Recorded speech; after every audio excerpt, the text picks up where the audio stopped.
Ito po mga ka-GM, ang ginagawa po natin ngayon ay nagpa-power balance tayo dito sa Ford Taurus, no. Yan, kung makikita ninyo, mayroon siyang misfiring sa cylinder number 2. Yan, no. Yun, 1342.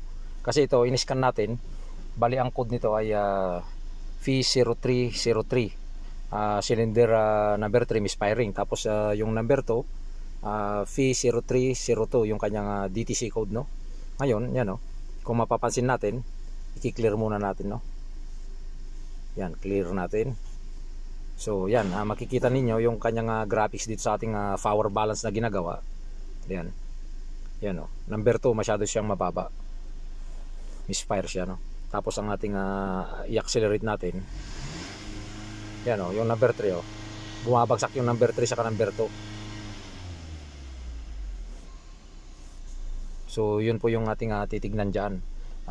Bali ito, palyado kasi yung kanyang makina. So ang titignan natin dito ay yung kanyang ignition coil at saka yung kanyang spark plug, no.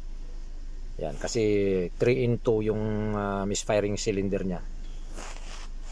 So ayan, like and share po yung ating mga videos para magkaroon din ng idea yung iba. Para malaman natin ito, ginawan natin ng power balance dito sa ating computer, no.